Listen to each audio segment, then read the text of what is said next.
ओम श्री परमात्माने नमः। ओम नमः श्री भगवते वासुदेवाय नमः। ओम नमः श्री भगवते वासुदेवाय नमः। আমরা শুনছিলাম ভাগবত কথা বিদুর উদ্ধব সংবাদ পরবর্তী অংশ। আমরা আগের দিন আলোচনা করছিলাম বিদুর তিনি তার হস্তিনাপুর থেকে চলে গেছেন, এত পর্যন্ত আমরা পড়েছিলাম। তারপর থেকে আমরা আবার শুরু করব। বহু পুণ্যের ফলে কৌরবরা যাকে লাভ করেছিলেন সেই বিদুর হস্তি নামকপুর থেকে হস্তিনাপুর থেকে চলে গেলেন। সঙ্গে সঙ্গে কৌরবদের ধর্মবুদ্ধি, ন্যায়পরণতা এবং ভাগ্যলক্ষ্মীও যেন তাদের ত্যাগ করে গেলেন। পরীক্ষিত মহারাজ প্রশ্ন করেছিলেন, বিদুর কেন তার সর্ব ঐশ্বর্যপূর্ণ গৃহ ত্যাগ করে বনে গিয়েছিলেন? পরীক্ষিতের এই প্রশ্নের উত্তর দিয়ে সুখদেব পরীক্ষিতকে অপর প্রশ্ন, কোথায়, কখন, কী পরিস্থিতিতে বিদুরের সাথে মৈত্রেয় মুনির সাক্ষাৎ হয়েছিল এইবার তা বলতে আরম্ভ করলেন। সুখদেব বললেন, হস্তিনাপুর ত্যাগ করে চলে যাবার পর বিদুর নানা তীর্থক্ষেত্রে পুণ্য লাভের আশায় বিচরণ করতে লাগলেন।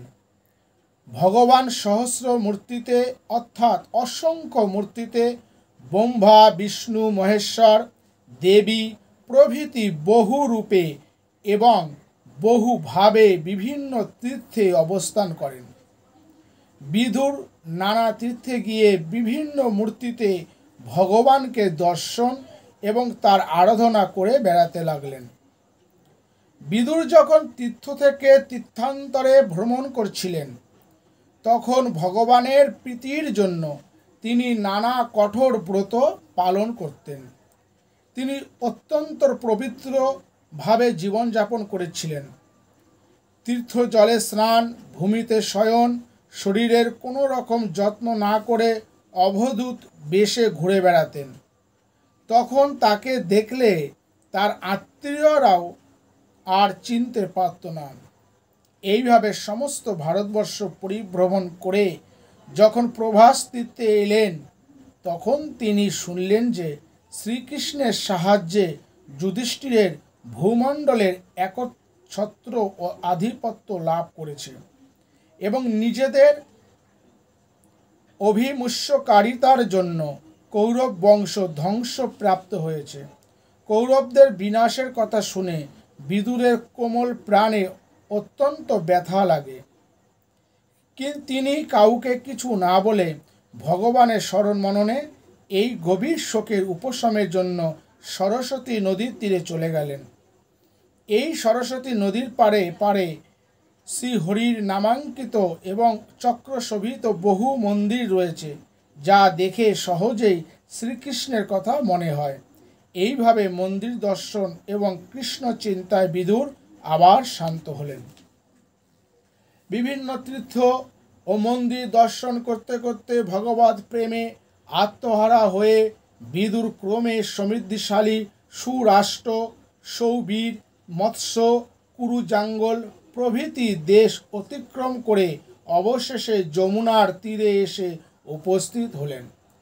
সেখানে মহাভাগবত উদ্ধবের সাথে বিদুরের দেখা হলো। উদ্ধব হচ্ছেন শ্রীকৃষ্ণের অনুচর, অতি শান্ত স্বভাব এবং বৃহস্পতির শিষ্যরূপে প্রসিদ্ধ। জ্ঞান ও ভক্তিতে তিনি সকলের শীর্ষস্থানীয়। এদিকে বিদুরও পরম জ্ঞানী, ধর্মের মূর্ত বিগ্রহ এবং ভক্তি পথের পথিক। দুজনেই শ্রীকৃষ্ণের পরম ভক্ত। তাই বহু দিন পরে আচম্বিতে উদ্ধবকে দেখে বিদুর পরম আনন্দিত হয়ে তাকে দৃঢ় আলিঙ্গনে আবদ্ধ করে শ্রীকৃষ্ণ এবং তার আত্মীয় স্বজনদের কুশল সংবাদ জিজ্ঞাসা করতে লাগলেন। বহু বছর পর দুজনের দেখা। দুইজনই ছিলেন রাজপুরুষ, আর আজ তারা দুজনেই মলিন বেশধারী রমতা সাধু। অবস্থার কি পরিবর্তন! এই অবস্থায় সাধারণ মানুষ নিজেদের মধ্যে কি কথাবার্তা বলে থাকে? বহুদিন পরে দেখা হলো, কেমন আছো ইত্যাদি, সবই নিজেদের সম্বন্ধীয় কথা। কিন্তু বিদুর কি প্রশ্ন করলেন? নিজের নাভিপদ্মে অবস্থিত ব্রহ্মার প্রার্থনায় তুষ্ট হয়ে যিনি জগতে অবতীর্ণ হয়ে পৃথিবীর অশেষ কল্যাণ সাধন করেছেন, সকলের আনন্দ বিধান করেছেন, সেই পুরাণ পুরুষ বলরাম ও শ্রীকৃষ্ণ শূরসেনের গৃহে কুশলে আছেন তো? বিদুর বলছেন যে শ্রীকৃষ্ণ ও বলরাম স্বয়ং ভগবান, পুরাণ পুরুষ। তাহলে প্রশ্ন হতে পারে যে বিদুরের যদি জানাই ছিল যে তারা ভগবান, তাহলে তাদের সম্বন্ধে কুশল প্রশ্ন যে নিরর্থক হয়ে পড়ে। ভগবান নিত্যশ্রী, নিত্য মঙ্গল, তার সম্বন্ধে আবার অমঙ্গলের আশঙ্কা কেমন করে হতে পারে? এর উত্তর হলো এই যে শ্রীকৃষ্ণের প্রতি ভালোবাসার আধিক্যের জন্যই বিদুরের মনে এই প্রশ্ন উঠেছিল। ভালোবাসার স্বভাবই হলো এই যে ভালোবাসা দিয়ে ভালোবাসার প্রাপ্তিকে, স্বরূপকে ঢেকে দেওয়া। যেমন মা যশোদা চোখের সামনে শ্রীকৃষ্ণের কত অলৌকিক শক্তির পরিচয় পেয়েও মনে করতেন কৃষ্ণ আমার দুধের শিশু, আমি না দেখলে হবে না। যশোদার মাতৃস্নেহ কৃষ্ণের ঐশ্বর্যকে, তার স্বরূপকে ঢেকে রেখেছিল। সেই রকম বিদুর যদিও জানতেন যে নিত্য মঙ্গল শ্রী ভগবান কৃষ্ণ বলরাম রূপে পৃথিবীতে অবতীর্ণ হয়েছেন, তবুও ভগবৎ প্রেমের আতিশয্যে অনেক সময় তার মনে এদের সম্বন্ধে অমঙ্গলের আশঙ্কাও হতো। সুতরাং বিদুরের প্রশ্ন সমীচীনই হয়েছে।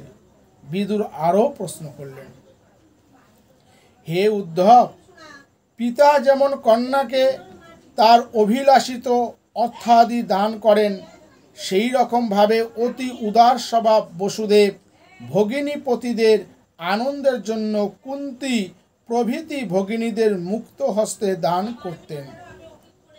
কুরুবংশের পরম সুহৃদ আমাদের ভগ্নিপতি বসুদেব এখন সুখে আছেন তো? হে উদ্ধব, কৃষ্ণ পত্নী রুক্মিণী ব্রাহ্মণদের আশীর্বাদে প্রদ্যুম্নকে পুত্ররূপে লাভ করেছিলেন। পূর্বজন্মে এই প্রদ্যুম্নই ছিলেন কামদেব।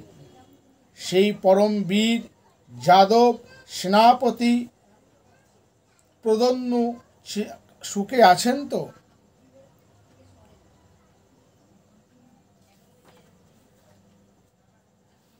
সাত্তক, বিষ্ণুভোজ, দাসার্থ প্রভৃতি বংশের অধিপতি উগ্রসেন নিজের পুত্র কংসের অত্যাচারে কারাগারে আবদ্ধ ছিলেন এবং রাজ্যের আশা ত্যাগ করে দূরবর্তী স্থানে বনবাস করেছিলেন। কমললোচন শ্রীকৃষ্ণ তাকে পুনরায় রাজ্যে অভিষিক্ত করেছেন। সেই উগ্রসেন সুখে আছেন তো? যে শাম্ভ পূর্বজন্মে কার্তিকেয় রূপে দেবী অম্বিকার পুত্র ছিলেন, তিনি এই জন্মে ব্রত নিয়ম পরায়ণ জাম্ববতীর গর্ভে জন্মগ্রহণ করেছিলেন। শ্রীহরির সেই অনুরূপ সুযোগ্য পুত্র রতিশ্রেষ্ঠ শাম্ভ কুশলে আছেন তো? আরাধ্য দেবতার কুশল প্রশ্ন ভক্তের পক্ষে স্বাভাবিক। বিদুরের আরাধ্য দেবতা শ্রীকৃষ্ণের কথা জিজ্ঞাসা করা তার পক্ষে স্বাভাবিক এবং আনন্দদায়ক। সঙ্গে সঙ্গে বিদুর শ্রীকৃষ্ণের প্রিয়জনদের কথাও জিজ্ঞাসা করলেন, কারণ প্রিয়জনেরা সুখে থাকলে তবেই না শ্রীকৃষ্ণ সুখে থাকবেন। তাছাড়া ভক্তের কাছে ভগবানের প্রিয়জনের কথাও মধুময় বলে মনে হয়। যে সাত্যকী অর্জুনের কাছে ধনুর্বিদ্যা শিখেছিলেন এবং শ্রীকৃষ্ণের সেবা করে সাধুদের পক্ষেও যা দুর্লভ সেই কৃষ্ণ পাদাশ্রয় লাভ করেছিলেন, সেই সাত্যকী সুখে আছেন তো?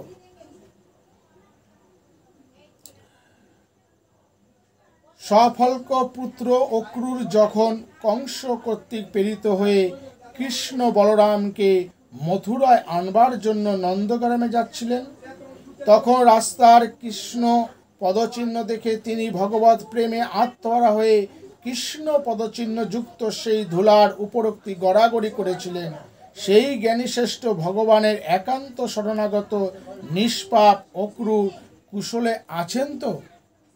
বেদ যেমন যজ্ঞের বিষয় সমূহকে নিজের মধ্যে রেখেছেন, সেই রকম যিনি শ্রীকৃষ্ণকে নিজের গর্ভে স্থান দিয়েছিলেন, দেবমাতা অদিতি সদৃশ বিষ্ণু জননী সেই দেবকী কুশলে আছেন তো?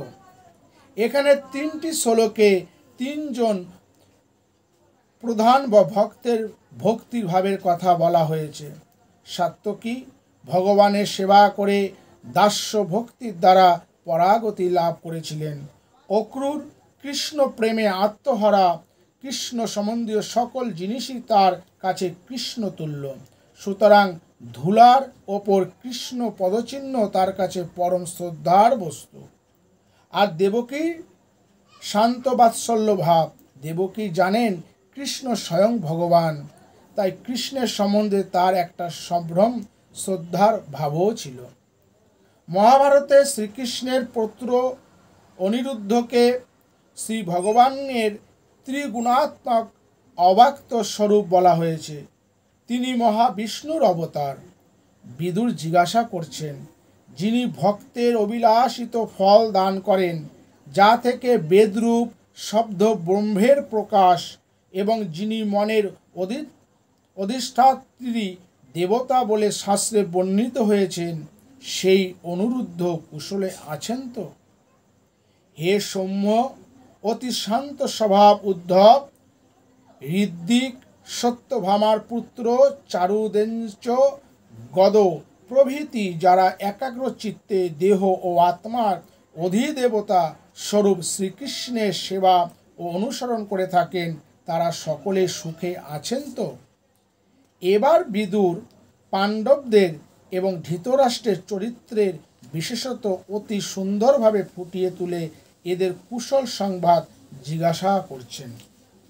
বিদুর বলছেন, যুধিষ্ঠিরের রাজসভা যা ময়দানব তৈরি করেছিল, সেই রাজসভায় পাণ্ডবদের রাজ্য সমৃদ্ধি এবং ঐশ্বর্য দেখে দুর্যোধন ঈর্ষান্বিত হয়েছিল।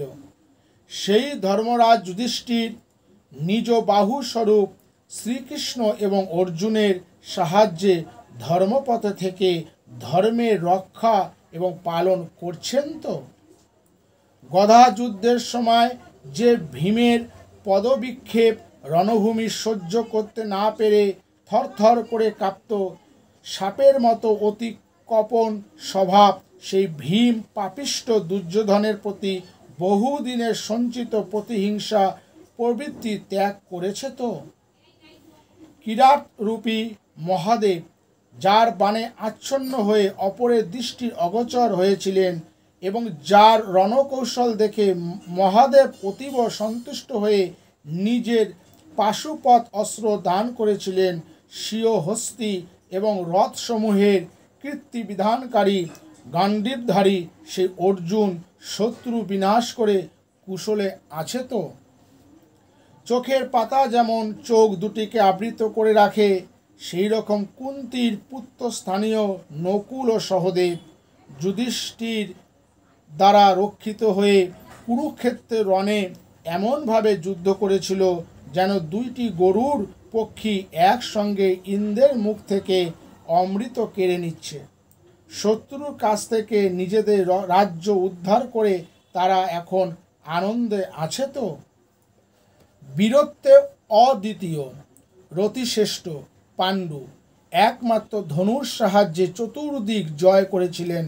হায়, সেই রাজস্বী শ্রেষ্ঠ পাণ্ডুর বিরহে কুন্তী দেবী কেবলমাত্র পুত্রদের লালন পালনের জন্যই জীবন ধারণ করেছিলেন। সেই কুন্তী দেবীর কুশল সংবাদ আর কি জিজ্ঞাসা করব? অর্থাৎ রাজস্বী পাণ্ডুর তিরোধানে প্রতিব্রতা কুন্তীর কুশল আর কি হতে পারে, যে জিজ্ঞাসা করব? হে শম্ভ উদ্ধব, ভাই পাণ্ডুর মৃত্যুর পর পাণ্ডবদের প্রতি যিনি অত্যন্ত অনিষ্ট আচরণ করেছিলেন এবং আমি সদা সর্বদা যার হিত সাধন করেছি, সেই আমাকেও যিনি পুত্রদের পরামর্শে স্বগৃহ থেকে নির্বাসিত করেছেন, সেই অধঃপতিত রাজা ধৃতরাষ্ট্রের জন্য আমার বড় দুঃখ হয়।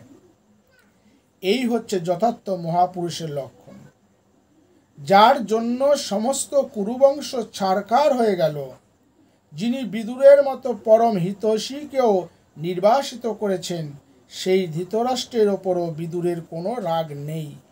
আছে কেবল দুঃখে দুঃখানুভূতি এবং অসীম সমবেদনা। এতক্ষণ পর্যন্ত বিদুর শ্রীকৃষ্ণের আত্মীয় স্বজনদের কুশল জিজ্ঞাসা করে আনুষঙ্গিক রূপে নিজের বর্তমান অবস্থার কথা বলেছেন। নিজের ঈশ্বরীয় ভাব প্রচ্ছন্ন রেখে ভগবান শ্রীহরি মানসী ভাবের অনুকরণে লীলা করে সকলের চিত্তবৃত্তি চালনা করেন। শ্রীহরির অনুগ্রহে তার মাহাত্ম্য সন্দর্শন করে আমি বিষয় শূন্য হয়েছি, অর্থাৎ বুঝতে পেরেছি যে ভগবানই সকলের বুদ্ধিবৃত্তি চালনা করেন। তার ইচ্ছাতে সব কিছুই সম্ভব হতে পারে। সুতরাং আমি বিদুর ভ্রাতা ধৃতরাষ্ট্র কর্তৃক নির্বাসিত হয়ে এখন বিষয় শূন্য হয়ে অপরের অলক্ষিতে তীর্থস্থানে ঘুরে বেড়াচ্ছি। বিদুর বললেন যে ধৃতরাষ্ট্রের দুঃখে তিনি দুঃখিত, কিন্তু ধৃতরাষ্ট্রের ব্যবহারে তিনি আশ্চর্য হননি, কারণ তিনি বুঝেছিলেন যে শ্রী ভগবানের ইচ্ছাতেই মানুষের চিত্তবৃত্তি বিক্ষিপ্ত হয়। সুতরাং ভগবানের ইচ্ছাতেই যখন সব কিছু হচ্ছে, তখন আর আশ্চর্য হবার কিছু থাকতে পারে? এইটি অনুভব করে বিদুর তখন তীর্থে তীর্থে ভগবানের মহিমা দর্শন করে বেড়াচ্ছেন। অপরাধ করার সঙ্গে সঙ্গেই সেই অপরাধের শাস্তি বিধানে ভগবান সমর্থ হলেও যেসব দুষ্টু রাজারা বিদ্যা, ঐশ্বর্য এবং বংশ গৌরবের অভিমানে মত্ত হয়ে অসংখ্য সৈন্যের দ্বারা বারবার পৃথিবীকে উৎপীড়ন করে, তাদের তিনি বধ করেন।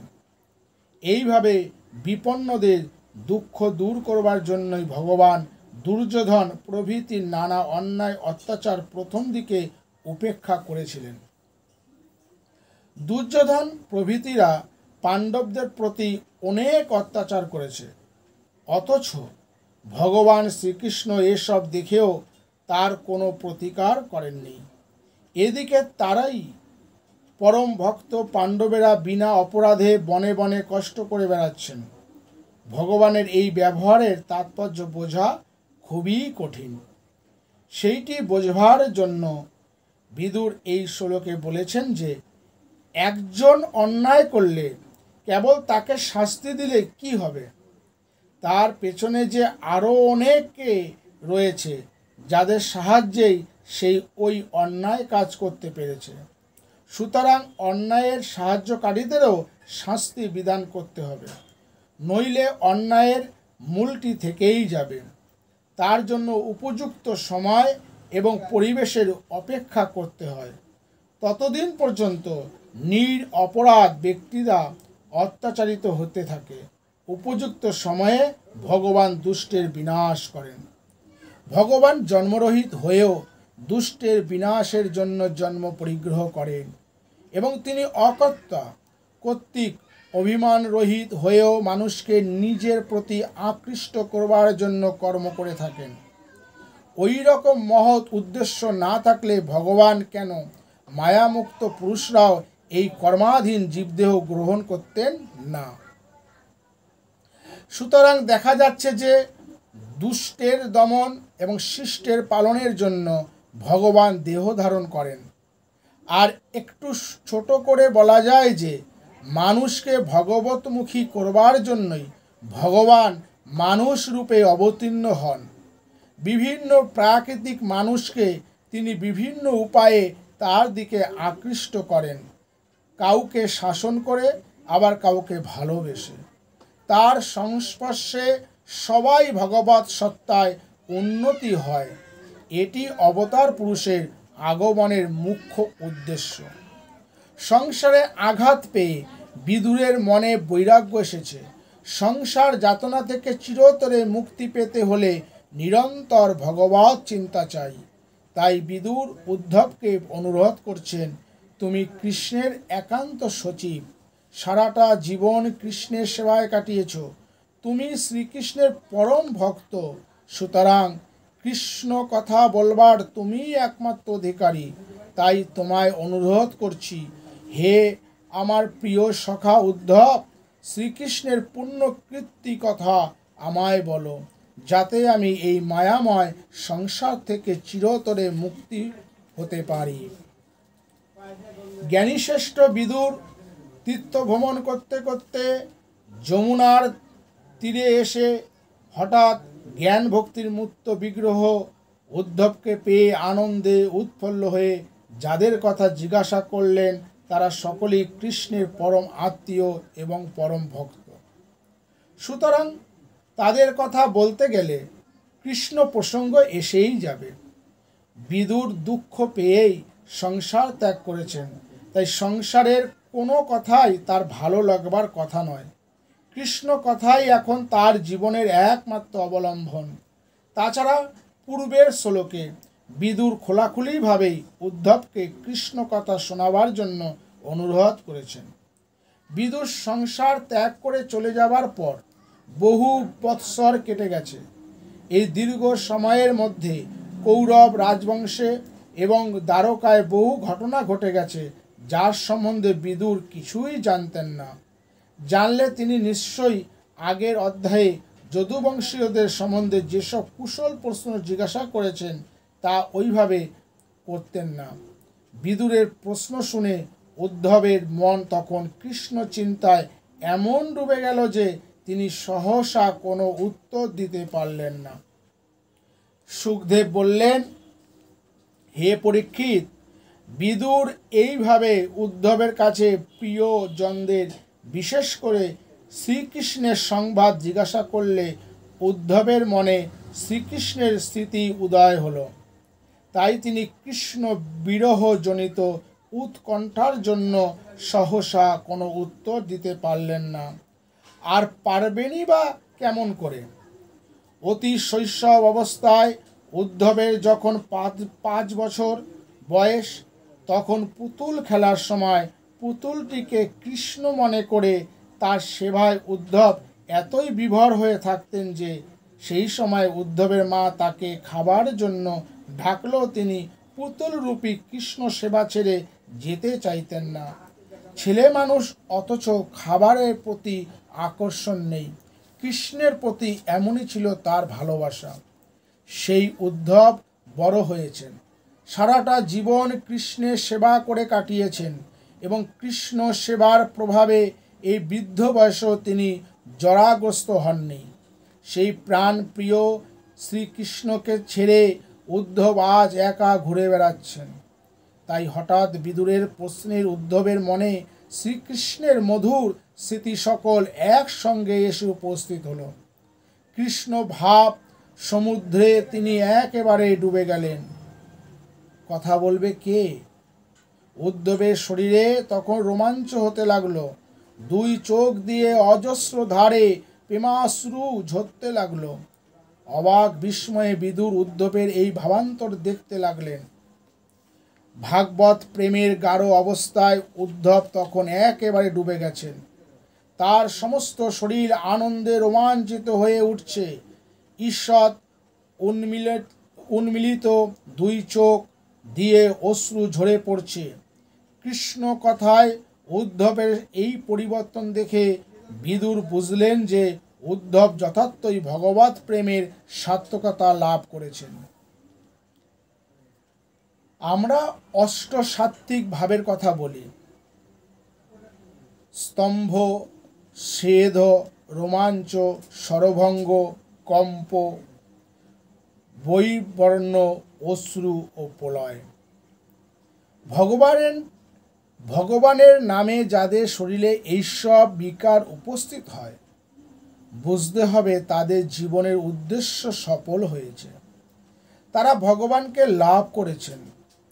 এই অষ্টসাত্ত্বিক ভাব অতি বিরল মহাপুরুষের জীবনে দেখা যায়।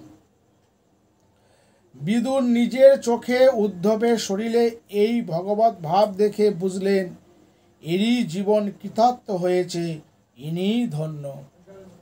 উদ্ধব বাহ্য জ্ঞান শূন্য হয়ে বসে আছেন, তার শরীরে রোমাঞ্চ হচ্ছে, চোখ দিয়ে অবিরল প্রেমাশ্রু ঝরে পড়ছে, আর বিদুর মহাবিস্ময়ে উদ্ধবের এই অপার্থিব ভাবান্তর দেখছেন।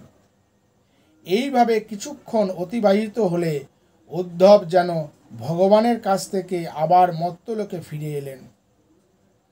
ভগবানের লীলা স্মরণে উদ্ধবের মুখে একটু হাসি রেখা দেখা দিল। চোখের জল মুছে অত্যন্ত প্রীতির সাথে তখন তিনি বিদুরকে বলতে লাগলেন। বিদুরের সমস্ত প্রশ্ন, শ্রীকৃষ্ণের আত্মীয় স্বজনরা সকলে কুশলে আছেন তো? এর উত্তর উদ্ধব মাত্র একটি শ্লোকেই বললেন, শ্রীকৃষ্ণরূপ সূর্য অস্তমিত হয়েছে, আমাদের গৃহ সকল কালরূপী মহাসর্পের কবলিত হয়ে শ্রীহীন হয়েছে। সুতরাং তুমি যে আমার আত্মীয়বর্গের কুশল জিজ্ঞাসা করলে, সেই সম্বন্ধে আর কি উত্তর দেব? শ্রীকৃষ্ণ যতদিন আমাদের সঙ্গে ছিলেন ততদিন কোনো রকম অমঙ্গল যাদবদের স্পর্শ করতে পারেনি, কিন্তু কৃষ্ণ আমাদের ত্যাগ করে যাবার সঙ্গে সঙ্গেই সমস্ত অমঙ্গল যেন আমাদের ঘিরে ফেলেছে। আমরা শ্রীহীন, লক্ষ্মী ছাড়া হয়ে পড়েছি। সুতরাং আত্মীয় বর্গের কুশল বার্তা আর কি দেব? উদ্ধব বলছেন, এই দ্বারকাবাসীরা, বিশেষত যদুবংশীয়রা অত্যন্ত ভাগ্যহীন। কারণ শ্রীকৃষ্ণের সাথে একসঙ্গে বাস করেও তারা শ্রীকৃষ্ণের মহিমা, তার স্বরূপ বুঝতে পারেনি। একটি উপমা দেওয়া হয়েছে, যেমন জ্যোৎস্না রাতে জলে চাঁদের প্রতিবিম্ব পড়েছে, মাছেরা ওই প্রতিবিম্ব চাঁদের সঙ্গে খেলা করে ভাবছে যে এই উজ্জ্বল বস্তুটি আমাদেরই মতো একজন। কিছুক্ষণ পরে যখন মেঘ এসে চাঁদকে ঢেকে ফেলে, তখন প্রতিবিম্ব চাঁদও অন্তর্হিত হয়ে যায়। তখন মাছেরা ভাবে, তাই তো, কার সাথে খেলা করছিলাম? উদ্ধব বলছেন, মাছের বুদ্ধি নেই, তাদের ভ্রম তো হতেই পারে, কিন্তু যদুবংশীয়রা তো ওই রকম ছিলেন না। তারা সকলেই ছিলেন অত্যন্ত বুদ্ধিমান, তাদের অমন হলো কেন? কিন্তু এমনই তো হয়ে থাকে। একদিন কাশীতে ভাগবত পাঠ হচ্ছে।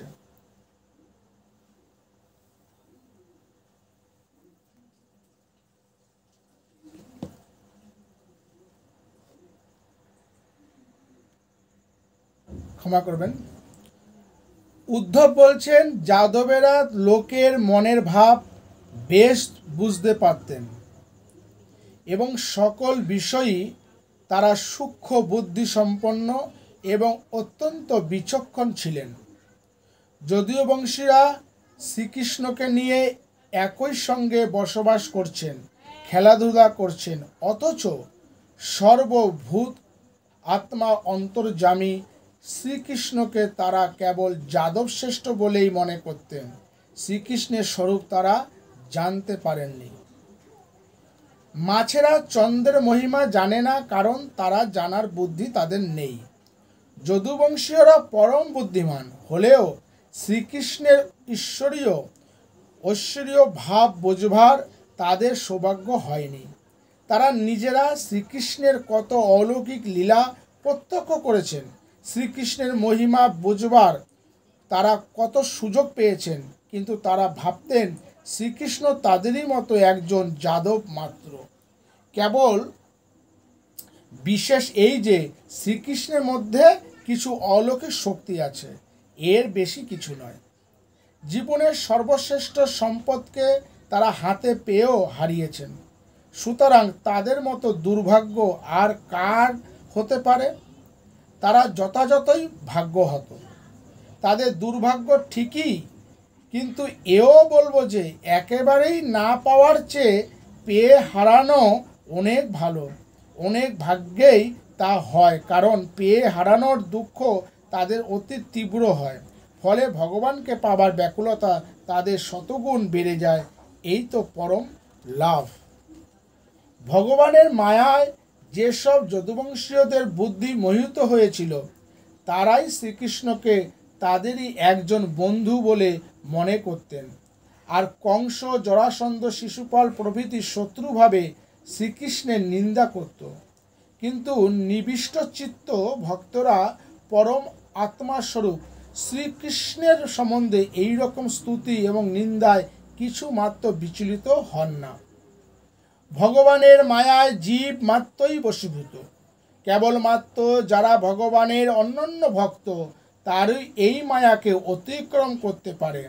মায়ার বশীভূত ব্যক্তিরা ভগবান সম্বন্ধে নানা কথা বললেও ভক্তেরা জানেন যে ভগবানের মায়ার বশেই তারা এই রকম আজে বাজে কথা বলছে। সুতরাং ওইসব লোকের কথায় ভক্তরা ভগবত ভাব থেকে কিছু মাত্র বিচলিত হন না। ভগবান শ্রীকৃষ্ণ অনন্য সাধারণ মনোহর মূর্তিতে লোকের সামনে অবস্থিত ছিলেন, কিন্তু যাদের তপস্যার তেমন জোর ছিল না, যারা তেমন তপস্যা করেনি, তারা শ্রীকৃষ্ণের মনোহর মূর্তি দর্শনে পরিতৃপ্ত হবার আগেই ভগবান তার শ্রীমূর্তি সংবরণ করে অন্তর্হিত হলেন। যোগমায়াকে অবলম্বন করেই ভগবান নরলীলা করে থাকেন। যোগমায়ার পূর্ণ সামর্থ্য দেখাবার জন্যই যেন শ্রীকৃষ্ণ এমন বিস্ময়কর পরম সুন্দর রূপে অবতীর্ণ হয়েছিলেন। অর্থাৎ যোগমায়া যেন রূপ সৃষ্টি বিষয়ে তার সমস্ত কলা কৌশল প্রয়োগ করে শ্রীকৃষ্ণ মূর্তি সৃজন করেছেন। মহারাজ যুধিষ্ঠিরের রাজসূহ যজ্ঞে সমস্ত দেশের রাজারা নিমন্ত্রিত হয়ে এসেছিলেন। সেই রাজসভায় শ্রীকৃষ্ণের পরম সুন্দর, পরম আনন্দদায়ক মূর্তি দেখে সকলেই অবাক বিস্ময়ে ভেবেছিলেন যে মনুষ্য সৃষ্টি বিষয়ে বিধাতা তার সমস্ত নিপুণ প্রয়োগ করে যেন কৃষ্ণকে তৈরি করেছেন। উদ্ধব প্রথমে শ্রীকৃষ্ণের পরম সুন্দর রূপের বর্ণনা করছেন। ভগবান যখনই নররূপে আবির্ভূত হন, তখনই তিনি অতি সুন্দর রূপেই এসেছেন, কিন্তু কৃষ্ণ রূপের চমৎকারই তো তুলনাহীন।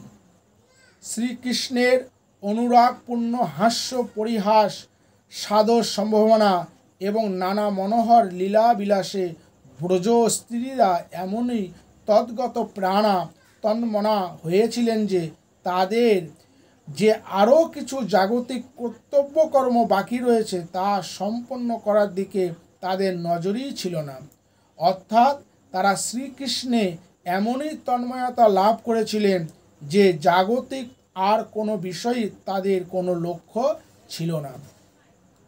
ভগবান কেন পৃথিবীতে অবতীর্ণ হন, কেন তিনি তার মূর্তি জগতে প্রকট করেন, তার কারণ হিসাবে উদ্ধব বলছেন, ভগবানের দুইটি স্বরূপ, পর অর্থাৎ নিরুপাধিক, উপাধি শূন্য চৈতন্য, এবং অবর উপাধিযুক্ত আর সব কিছু, অর্থাৎ হিরণ্যগর্ভ থেকে জীব জগৎ সব কিছুরই হচ্ছে অবর। বিশুদ্ধ চৈতন্য হচ্ছে পর, এবং হিরণ্যগর্ভ জীব জগৎ অবর। সবই ভগবানের বিভিন্ন রূপ। এই জগতে যত শান্ত, সত্য, গুণাত্মক এবং অশান্ত অর্থাৎ রজ এবং তমগুণাত্মক যত মূর্তি রয়েছে, সেই সমস্তই তিনি।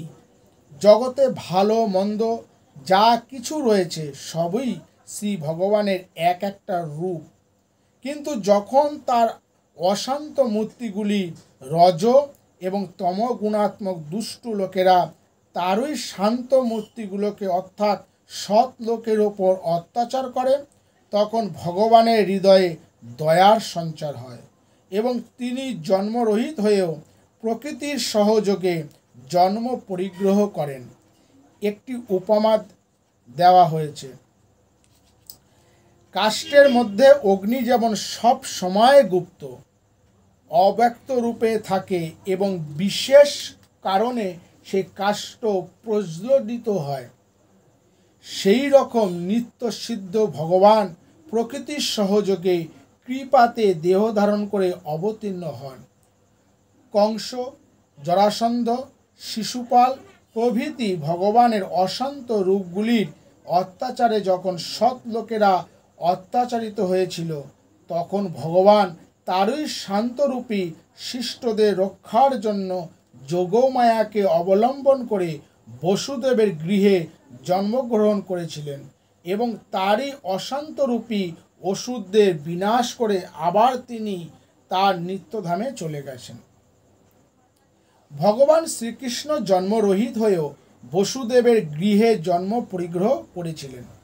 তিনি অনন্ত বীর্যশালী হয়েও কংসের ভয়ে তাকে ব্রজধামে বাস করতে হয়েছিল এবং জরাসন্ধ, কালযবন প্রভৃতির ভয়েই যেন তিনি মথুরা ছেড়ে পালিয়েছিলেন।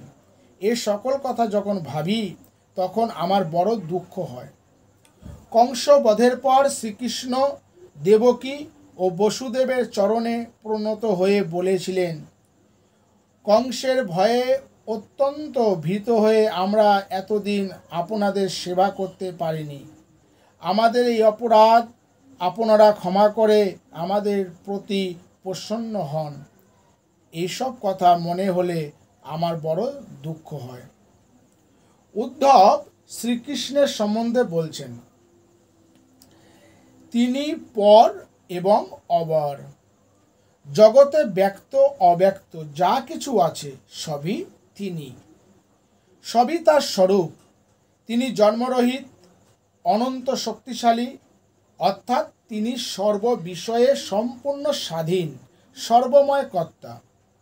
প্রশ্ন হতে পারে, শ্রীকৃষ্ণই যখন কর্মের অধীন হয়ে জন্মমৃত্যুর শৃঙ্খলে আবদ্ধ হয়েছেন, তখন তার আর পূর্ণ স্বাধীনতা, সর্বময় কর্তৃত্ব কেমন করে সম্ভব হতে পারে?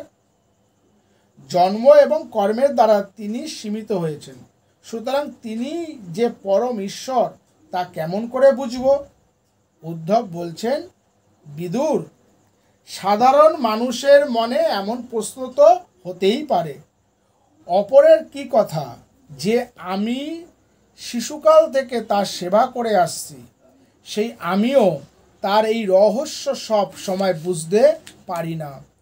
তাই শ্রীকৃষ্ণের কারাগারে জন্ম, শত্রু ভয়ে ব্রজে বাস, বিনীত বালকের মতো মাতা পিতার কাছে ক্ষমা প্রার্থনা, এসব কথা যখন ভাবি তখন আমি একেবারে বিহ্বল হয়ে পড়ি।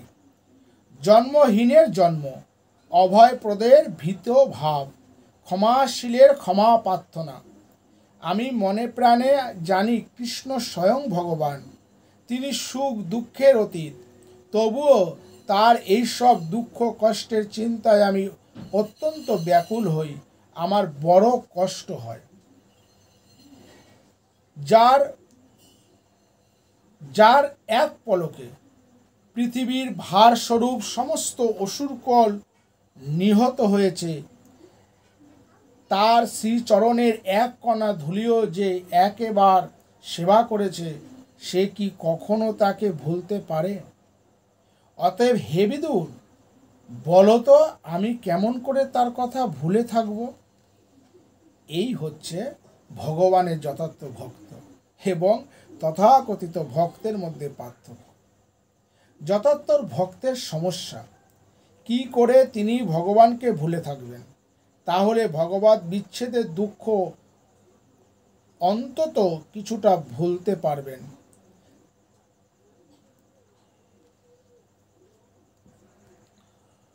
উদ্ধব বলছেন, হে বিদুর, তোমরা তো নিজেরাই স্বচক্ষে দেখেছ, যুধিষ্ঠিরের রাষ্ট্রীয় যজ্ঞে চেদিরা শিশুপাল শ্রীকৃষ্ণের প্রতি কীরকম বিদ্বেষ ভাব প্রকাশ করেছিল।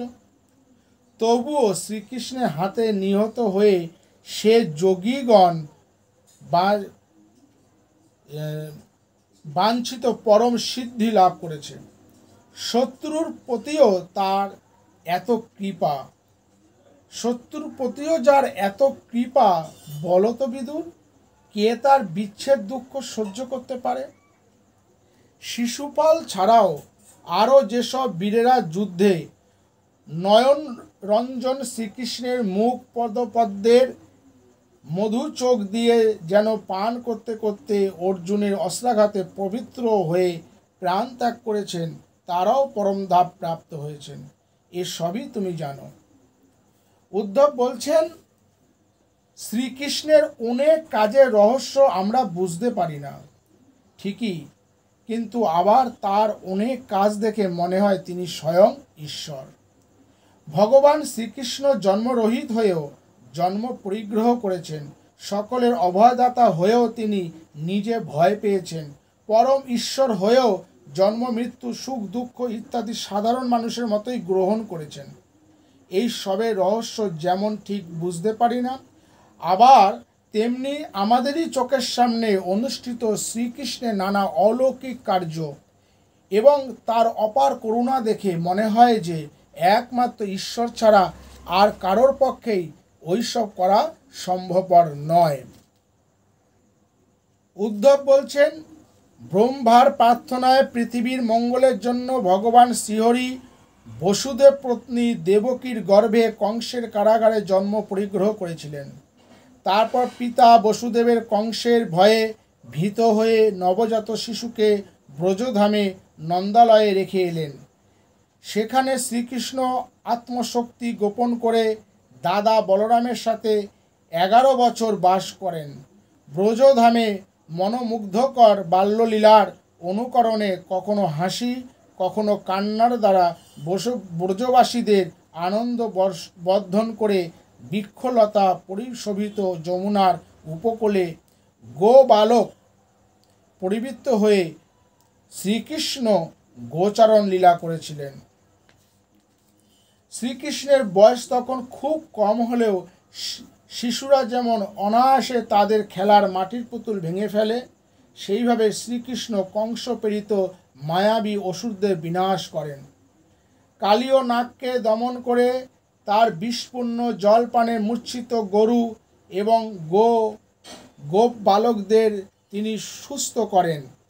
কালীয় রথকে বিষশূন্য করে শ্রীকৃষ্ণ সকলকে সেই জল পান করিয়েছিলেন।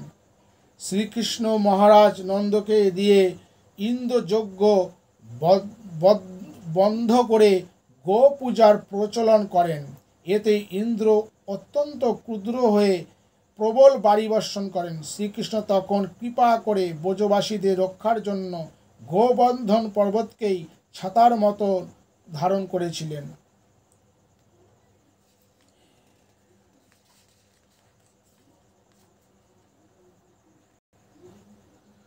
উদ্ধব বললেন, হে বিদুর, তোমার ভ্রাতুষ্পুত্র যুধিষ্ঠির এবং দুর্যোধনের পক্ষ অবলম্বন করে যেসব রাজারা কুরুক্ষেত্র যুদ্ধে উপস্থিত হয়েছিলেন তাদের সৈন্যর দাপটে পৃথিবী কাঁপত। শ্রীকৃষ্ণ তাদের সকলকে বিনাশ করে পৃথিবীর ভার দূর করেছিলেন। শ্রীকৃষ্ণের জন্মের পূর্বে দেবতারা যখন ক্ষীরোদ সমুদ্রের তীরে গিয়ে ভগবান বিষ্ণুর স্তব করেছিলেন, তখন ভগবান আদেশ করেছিলেন যে পৃথিবীতে তার কাজের সাহায্যের জন্য দেবতারা যদুবংশে জন্মগ্রহণ করুক। অতএব দেখা যাচ্ছে দেবতারাই যদু, ভোজ, ভীষ্ণি প্রভৃতি বংশে জন্মগ্রহণ করেছেন। সুতরাং এই বিপুল যাদবের সাথেই কেউই পেরে উঠবে না, কেউই তাদের বিনাশ করতে পারবে না। সুতরাং শ্রীকৃষ্ণ ভাবলেন যে যাদবদের বিনাশের উপায়ও তাকেই করতে হবে। তিনি বুঝলেন যাদবদের ভার দূর করবার একমাত্র উপায় হচ্ছে যখন তারা মদ্যপানে মত্ত হয়ে পরস্পর মারামারি করবে, তখনই তাদের বিনাশ হবে। নিজেরাই মারামারি করে মরবে, অপর কেউ তাদের বিনাশ করতে পারবে না। আর একটা কথা, শক্তি যেখানে কেন্দ্রীভূত হয় সেখানেই গোলমাল, সেখানেই দম্ভ, অহংকার, অপরের ওপর অত্যাচার হয়ে থাকে। এই তো হচ্ছে পৃথিবীর ইতিহাস। ক্ষমতা মানুষকে অন্যায়ের পথে নিয়ে যায় এবং চরম ক্ষমতা চরম অন্যায় করতে বাধ্য করায়। একমাত্র অবতারেরাই চরম ক্ষমতা সমস্ত শক্তি পূর্ণরূপে লাভ করেও অনাসক্তভাবে থাকতে পারেন এবং সেই শক্তিকে লোককল্যাণে নিয়োজিত করে থাকেন, কিন্তু অপর কেউই তা পারেন না। ফলে কৃষ্ণের বলে বলীয়ান হয়ে যাদবেরা দাম্ভিক অহংকারী হইতে থাকে। তারা তখন বয়োজ্যেষ্ঠদেরও এবং সাধুদের পর্যন্ত অবজ্ঞা করতে থাকে। এই সব দেখে শ্রীকৃষ্ণ ঠিক করলেন যে তিনি পৃথিবী ছেড়ে চলে যাবার আগেই তারই অংশ সম্ভূত যদুবংশীয়দেরও এই পৃথিবী থেকে সরিয়ে নেবেন। এইভাবে যদুবংশ ধ্বংসের উপায় স্থির করে শ্রীকৃষ্ণ ধর্মপুত্র যুধিষ্ঠিরকে তার পৈতৃক রাজ্যে অভিষিক্ত করেন এবং নিজে সাধু জনোচিত কাজ করে সকলের সামনে সৎ আদর্শ স্থাপন করে আত্মীয় স্বজন ও বন্ধু বান্ধবদের সন্তোষ বিধান করলেন। ভগবান শ্রীকৃষ্ণ ধর্মপুত্র যুধিষ্ঠিরকে দিয়ে 3 বার অশ্বমেধ যজ্ঞ করালেন এবং যুধিষ্ঠিরও অপর ভাইদের সাথে কৃষ্ণের অনুবর্তী হয়ে পৃথিবী শাসন করতে লাগলেন। ভগবান শ্রীকৃষ্ণ, যিনি বিশ্ব আত্মা, বিশ্বজনের আত্মস্বরূপ, সেই তিনি প্রকৃতি পুরুষের পার্থক্য ভালোভাবেই জানতেন, অর্থাৎ জগৎ এবং পরমেশ্বরের বিষয় সম্পূর্ণ অবগত ছিলেন। তাই জ্ঞানে প্রতিষ্ঠিত হয়ে তিনি দ্বারকাবতীতে নিরাসক্ত হয়ে লৌকিক ও বৈদিক কর্মসমূহের অনুষ্ঠান করে বিষয় সকল ভোগ করেছিলেন। অর্থাৎ তিনি গুণাতীত হয়েও লোকশিক্ষার জন্য কর্ম করে অনাসক্তভাবে জীবনযাপন করেছিলেন। তিনি দ্বারকাতে অবস্থানকালে স্নিগ্ধ হাসি, সপ্রেমের দৃষ্টি, মধুর বাক্য, অন্নবদ্ধ চরিত্র এবং লক্ষ্মীর আবাসস্বরূপ নিজের দেহ দ্বারা সকলের, বিশেষ করে যদুবংশীয়দের আনন্দবর্ধন করে বিহার করেছিলেন। যথাসময়ে ভগবান শ্রীকৃষ্ণ নিজ বংশ সংহার করতে ইচ্ছা করলে যদু ও ভোজ বংশীয় বালকেরা আগত মুনিদের সাথে মিথ্যাচরণ করে তাদের ক্রোধ উৎপাদন করেন। মুনিরা মনে মনে শ্রীকৃষ্ণের অভিপ্রায় জেনেই তাদের অভিশাপ দিলেন। শ্রীকৃষ্ণ যখন ঠিক করলেন যে এইবার তিনি তার নরলীলা সাঙ্গ করবেন, তখন তিনি তার বাকি কাজ অর্থাৎ ভূভার হরণের অসমাপ্ত কাজ শেষ করবার জন্য প্রস্তুত হলেন। আগেই বলা হয়েছে যে শ্রীকৃষ্ণের নিজের অংশ সম্ভূত বিপুল যদুবংশীয়দের কেউ বিনাশ করতে পারবে না, আর এদের বিনাশ না হওয়া পর্যন্ত ভূভার হরণের কাজ পূর্ণ হবে না। এদিকে যদুবংশীয়রা ক্ষমতার বলে দাম্ভিক, দুর্নীতি হয়ে উঠেছে। তাই শ্রীকৃষ্ণের ইচ্ছাতেই একদিন যখন দ্বারকাতে যদু ও ভোজ বংশীয় যুবকেরা খেলছিল, তখন সেখানে কয়েকজন মুনি এসে উপস্থিত হলেন। যুবকেরা তাদের উপহাস করবার জন্য শাম্ভ নামক একটি যুবককে গর্ভবতী স্ত্রীর বেশে সাজিয়ে মুনিদের জিজ্ঞাসা করলেন, মুনিবর, আপনারা তো অন্তর্যামী, দয়া করে বলুন তো এর ছেলে কি মেয়ে হবে? তখন শ্রীকৃষ্ণই মুনিদের হৃদয়ে ক্রোধ রূপে আবির্ভূত হয়ে অভিশাপ দিলেন, এ একটি মুষল প্রসব করবে এবং ওই মুষলই যদুবংশের ধ্বংসের কারণ হবে। যদুবংশীয়রা শ্রীকৃষ্ণের অংশস্বরূপ, সুতরাং তাদের অভিশাপ দেবার শক্তি মুনিদের থাকবার কথা নয়। তবুও তারা অভিশাপ দিলেন, অর্থাৎ শ্রীকৃষ্ণের ইচ্ছাই মুনিদের অবলম্বন করে অভিশাপ রূপে অভিব্যক্তি হলো। এদিকে অভিশাপের ফলে যদুবংশের নানা দুর্ভোগ উৎপাত হতে আরম্ভ করে, তখন যাদবেরা এইসব উৎপাত শান্তির জন্য প্রভাস তীর্থে গিয়ে দান ধ্যান করবেন ঠিক করলেন। মুনিরা অভিশাপ দেবার কয়েক মাস পরে শ্রীকৃষ্ণের মায়ায় মোহিত হয়ে একদিন বিষ্ণু, ভোজ, অন্ধক প্রভৃতি বংশের লোকেরা আনন্দিত মনে রথে আরোহণ করে প্রভাস তীর্থে গমন করলেন। সেখানে গিয়ে তারা তীর্থ জলে স্নান, দেবতা, ঋষি এবং পূর্বপুরুষদের উদ্দেশ্যে তর্পণ করে ব্রাহ্মণদের বহু গরু, সোনা, রূপা প্রভৃতি দান করলেন। উদ্ধব বললেন, স্নান, তর্পণ এবং ব্রাহ্মণদের মুক্ত হস্তে দান করে ব্রাহ্মণদের অনুমতি নিয়ে যদুবংশীরা তখন নিজেরা আহার করলেন।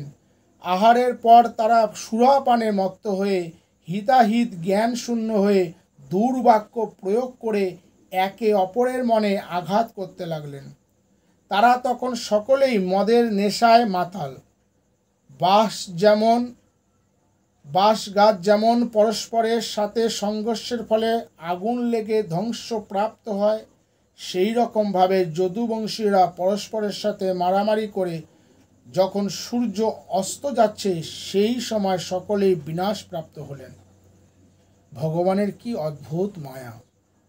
এই যাদবেরা শ্রদ্ধাবান, ভক্তিমান, নিজেরা পবিত্র জলে স্নান তর্পণাদি করে প্রথমে ব্রাহ্মণদের দান করলেন, তাদের আহার করালেন, অবশেষে তাদের অনুমতি নিয়ে নিজেরা আহার করলেন। যাদের বুদ্ধি এত মার্জিত, ব্যবহার এত সুন্দর, আশ্চর্য, তারাই পরক্ষণে সুরাপানে মত্ত হয়ে মারামারি করে সকলেই মারা পড়ল। ভগবানের নরলীলা শেষ হয়ে এসেছে, তাই তিনি এবার তার সাঙ্গপাঙ্গদের নিয়ে নিত্যধামে প্রস্থান করবেন। মায়ার আবরণ বিস্তার করে মারামারি ছল করে তারা সাঙ্গপাঙ্গদের নিত্যধামে পাঠিয়ে এবার তিনি নিজে স্বধামে যাবার জন্য প্রস্তুত হলেন। ভগবান শ্রীকৃষ্ণ তখন নিজের মায়া শক্তির প্রভাবে অর্থাৎ সুরাপানে মত্ত ধ্বংস উন্মুখ যাদবদের দেখে নিজে সরস্বতী নদীর জলে আচমন করে একটি অশ্বত্থ গাছের নিচে গিয়ে বসলেন।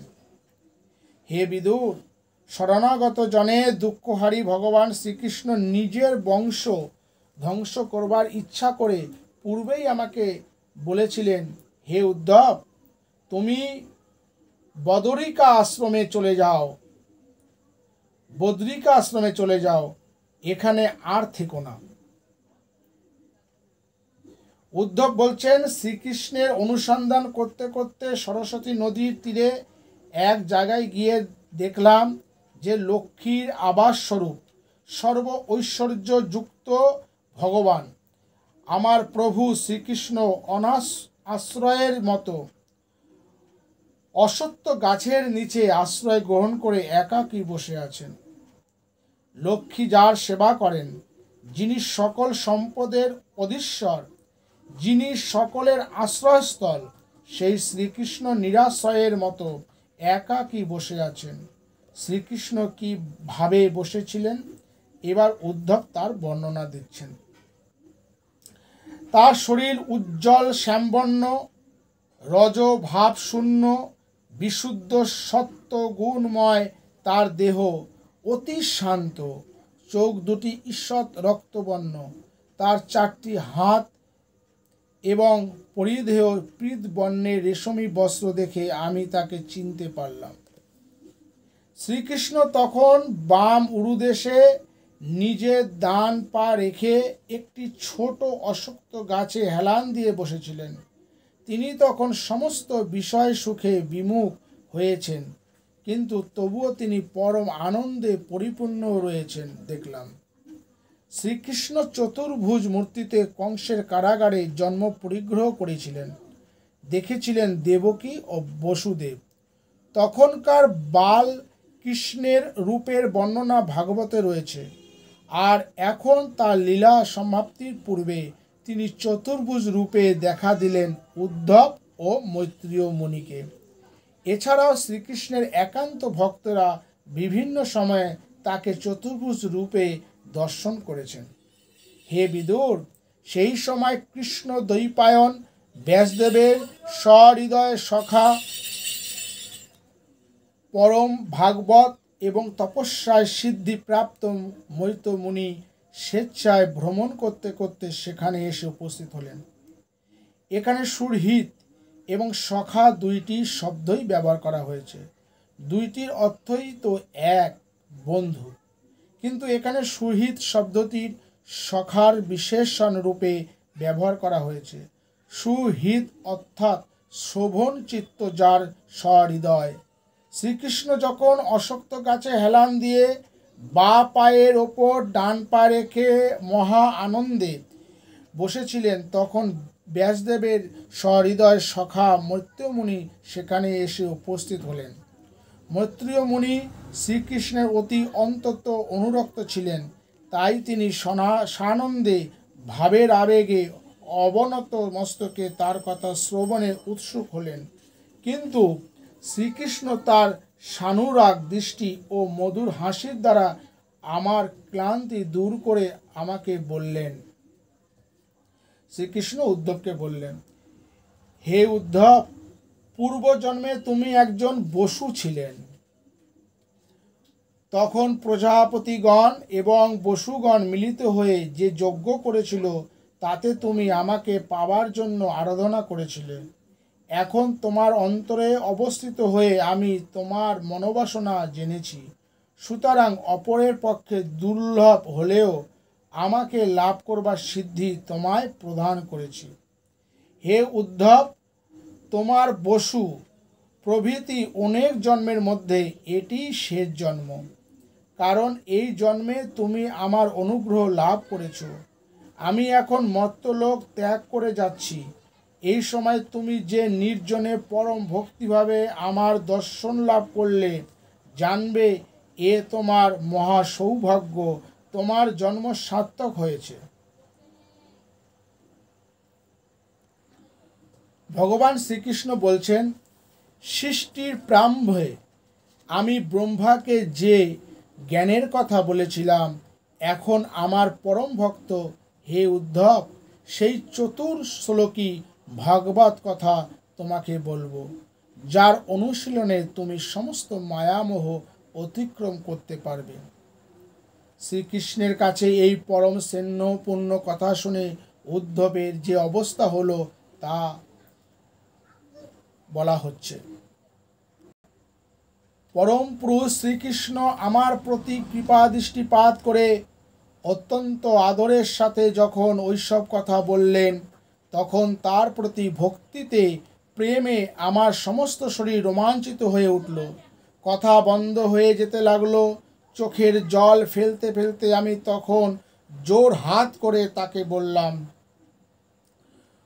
উদ্ধব শ্রীকৃষ্ণকে বললেন, হে ভুমন, হে বিরাট পুরুষ ভগবান, যারা তোমার শ্রীচরণ ভজনা করেন তাদের পক্ষে ধর্ম, অর্থ, কাম, মোক্ষ এই চতুর্বর্গের কোনোটাই দুর্লভ নয়। কিন্তু আমি এর কোনোটাই চাই না। আমি একমাত্র তোমার চরণ সেবার জন্যই উৎসুক হয়ে আছি। উদ্ধব বলছেন, হে প্রভু, স্পৃহা শূন্যের কর্ম প্রবৃত্তি, জন্মরহিতের জন্ম পরিগ্রহ, মহাকালেরও যিনি সব কিছু ধ্বংস করেন, তার পক্ষে শত্রু ভয়ে দুর্গে আশ্রয় গ্রহণ ও পলায়ন এবং আত্মারাম, যিনি নিজের আনন্দের সদাই বিভোর, তার বহু পত্নীর সাথে গৃহাশ্রমে অবস্থান, এই সব বিরুদ্ধ ভাবের সমাবেশ পণ্ডিতদের বুদ্ধিকেও আচ্ছন্ন করে ফেলে। উদ্ধব বলছেন, আমি জানি আপনি নির্গুণ, নিষ্প্রিয়, জন্মরহিত, জগৎ বিধ্বংসী কাল এবং আপনি সদা আনন্দময় পরমেশ্বর। কেমন করে জানলাম? আপনার অলৌকিক কাজকর্ম দেখে এবং বিভিন্ন সময়ে আপনারই মুখ থেকে আপনার স্বরূপের কথা শুনে বুঝেছি আপনি মানুষ নন, আপনি ভগবান। কিন্তু সেই আপনি যখন সাধারণ মানুষের মতো জন্মগ্রহণ করে, শত্রুর ভয়ে পালিয়ে যান, কর্মাধীন মানুষের মতোই কর্ম করেন, বহু স্ত্রী নিয়ে সংসার করেন, তখন আপনার সম্বন্ধে আমার সব ধারণা, সব বিচার বুদ্ধি গুলিয়ে যায়। আপনাকে বুঝতে পারি না, তাই অর্জুনের মতো আমারও বলতে ইচ্ছা হয়, হে আদিপুরুষ, আপনাকে আমি জানতে চাই, কারণ আপনার এইসব কাজের উদ্দেশ্য আমি বুঝতে পারছি না। উদ্ধব আরও বলছেন, হে দেব, হে প্রভু, আপনার জ্ঞান অকুণ্ঠিত, কখনো বাধাপ্রাপ্ত, বিফল হয় না, এবং আপনার জ্ঞান পূর্ণ এবং সব সময় অভ্রান্ত। তবুও মন্ত্রণা বিষয়ে আপনি আমাকে ডেকে অনভিজ্ঞের মতো আমায় জিজ্ঞাসা করতেন। এসব কথা ভাবলে আমি একেবারে মোহাচ্ছন্ন হয়ে পড়ি। আপনার এত কাছে থেকেও আপনাকে একেবারে চিনতে বুঝতে পারিনি।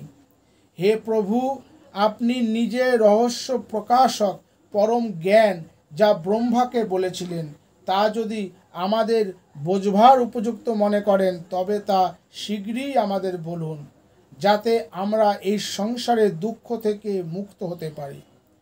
ভগবান শ্রীকৃষ্ণ উদ্ধবকে বলছেন যে সৃষ্টির প্রারম্ভে তিনি ব্রহ্মাকে নিজের মহিমা প্রকাশক উৎকৃষ্ট জ্ঞানের উপদেশ দিয়েছিলেন।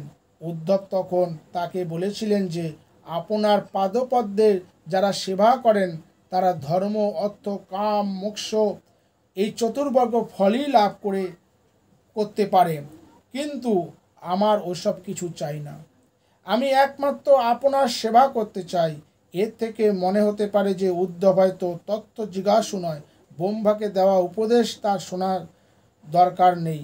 কিন্তু পরের কয়েকটি শ্লোকে উদ্ধব স্পষ্ট করেই বলছেন যে ভগবানের অনেক কাজের সামঞ্জস্য তিনি করতে পারেননি।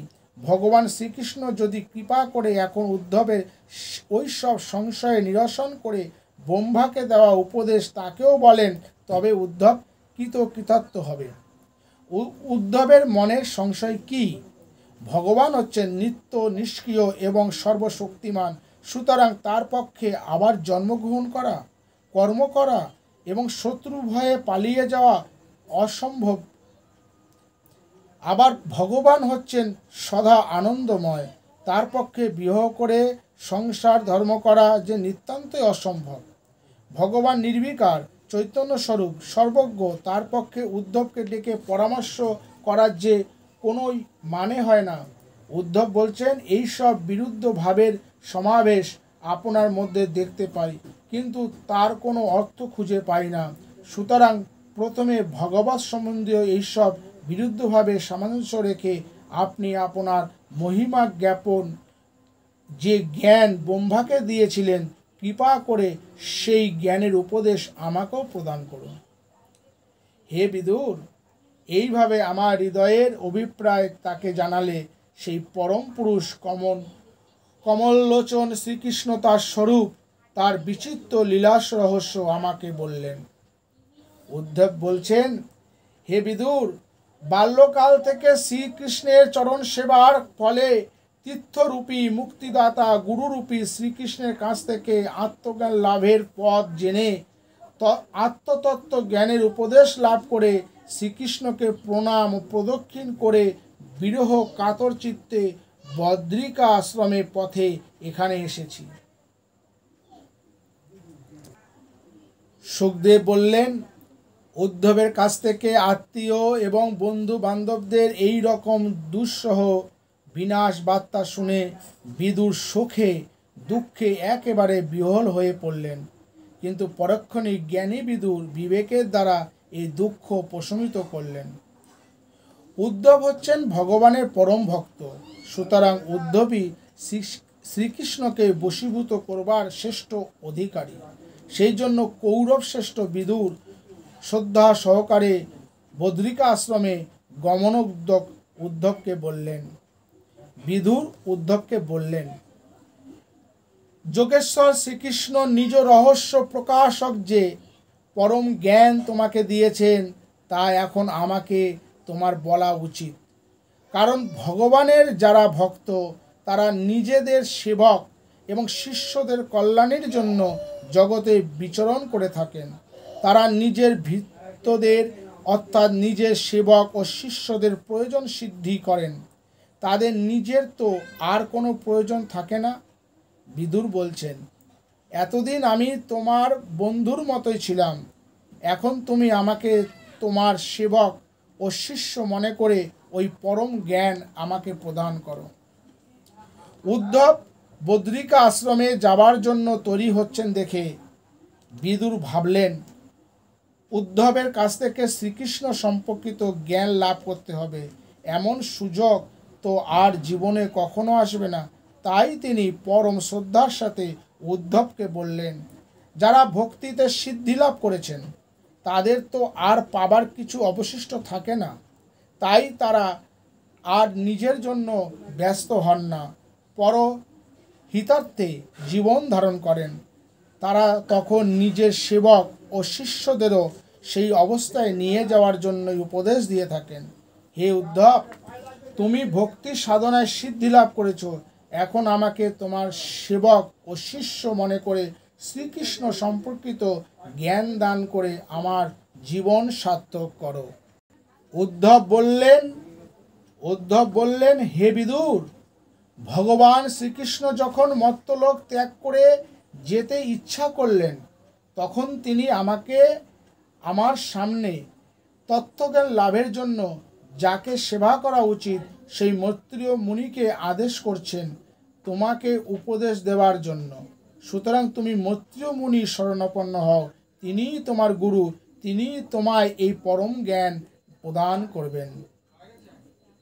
ভক্ত উদ্ধবের কাছে শ্রীকৃষ্ণ লীলা কথা বিস্তারিতভাবে শুনবার পর বিদুরের ইচ্ছা হলো তিনি উদ্ধবকে গুরুপদে বরণ করে নিয়ে তার কাছ থেকে শ্রীকৃষ্ণ তত্ত্ব বিষয়ক ভাগবতী জ্ঞান লাভ করবেন, যাতে তিনিও শোক মোহ অতিক্রম করে ভগবানকে লাভ করতে পারেন।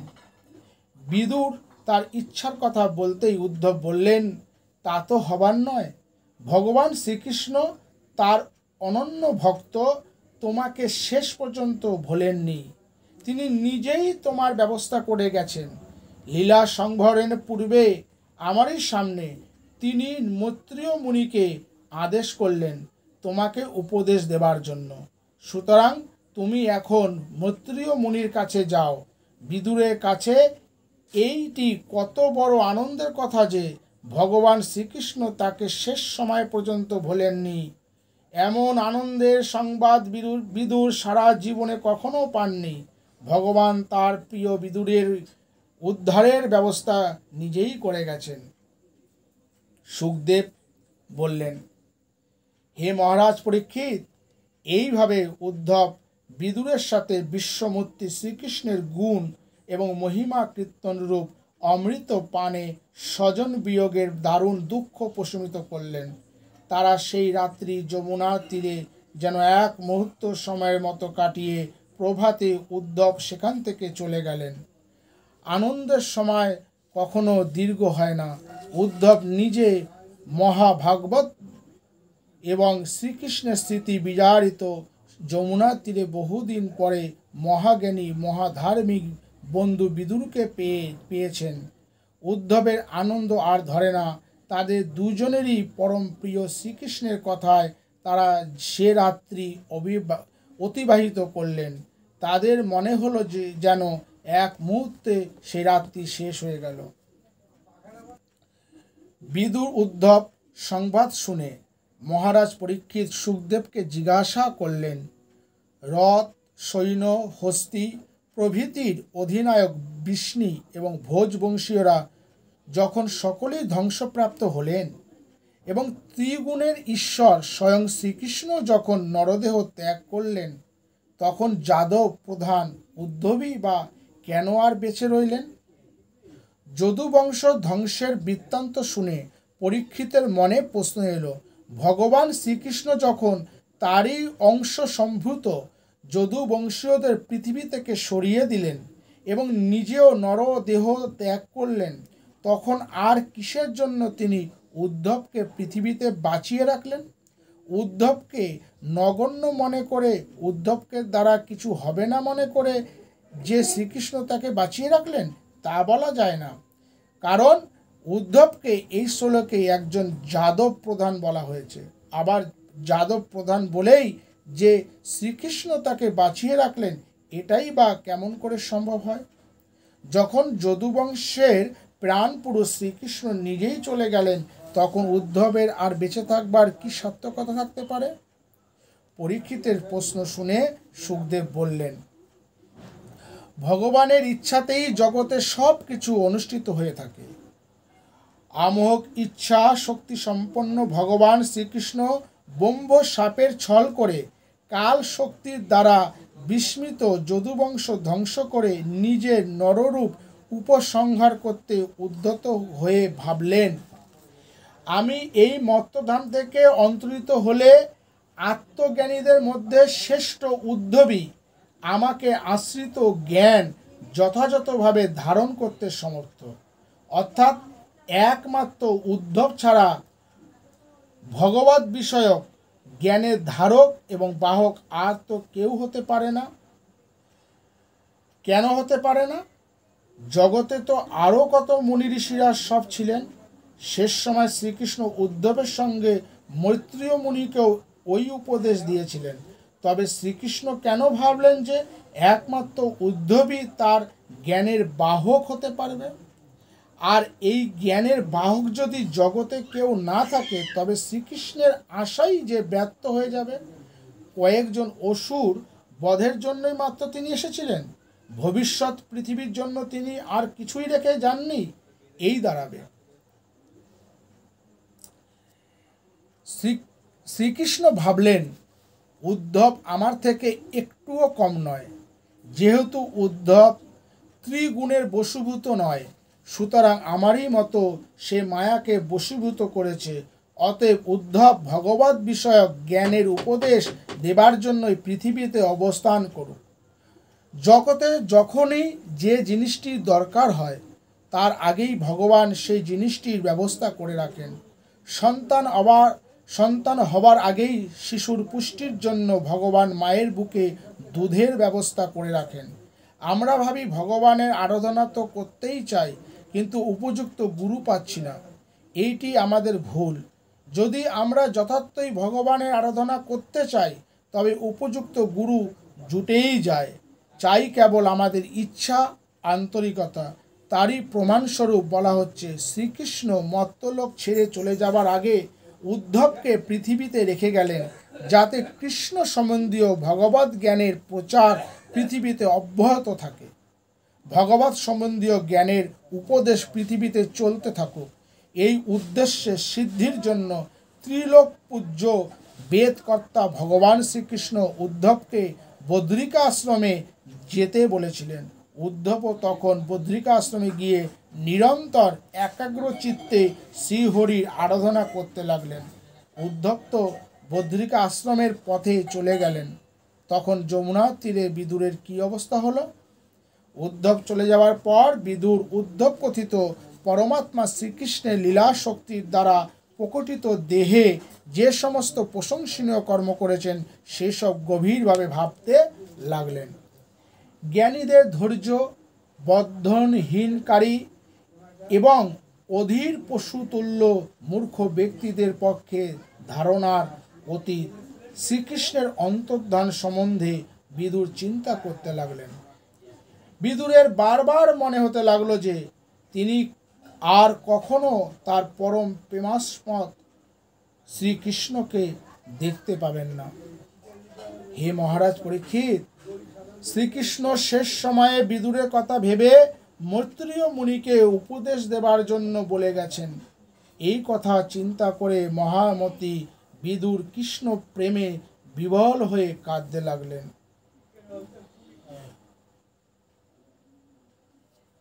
সুখদেব বললেন, হে মহারাজ পরীক্ষিত, যমুনার তীরে উদ্ধবের কাছে সিদ্ধি লাভের উপায় জানতে পেরে মহামতি বিদুর কয়েকদিন পরেই গঙ্গার তীরে যেখানে মৈত্রেয় মুনি বাস করেছিলেন, সেখানে গিয়ে উপস্থিত হলেন। বিদুর এতদিন পর্যন্ত বিভিন্ন তীর্থে স্নান, তর্পণ, দেবমূর্তি দর্শন, ভগবত কথা শ্রবণ করে হৃদয়ে ভক্তিভাবে সমৃদ্ধ করেছেন। এইভাবে যখন তিনি মায়া মোহ অতিক্রম করে ভগবানকে মনকে অধিকতর একাগ্র করেছেন, ঠিক সেই সময় উদ্ধবের সাথে বিদুরের দেখা হলো। উদ্ধবের কাছে সদ্গুরুর সন্ধান পেতেই বিদুরের সিদ্ধিলাভের পথ উন্মুক্ত হয়ে গেল। সুতরাং বিদুর আর উদ্দেশ্যবিহীন তীর্থে ভ্রমণ না গিয়ে সোজা গঙ্গার তীরে গুরু মৈত্রেয় মুনির চরণে প্রান্তে উপস্থিত হলেন। আজ এখানে বিদুর উদ্ধব সংবাদ সমাপ্ত হলো। হরি ওং তৎসৎ, হরি ওং তৎসৎ, হরি ওং তৎসৎ। হরে কৃষ্ণ কৃষ্ণ কৃষ্ণ হরে হরে, হরে রাম রাম রাম হরে হরে, হরে কৃষ্ণ কৃষ্ণ কৃষ্ণ হরে হরে, হরে রাম রাম রাম হরে হরে। ভালো থাকবেন সবাই। পরবর্তী ভিডিওতে আপনারা শুনতে পাবেন মৈত্রেয় বিদুর সংবাদ।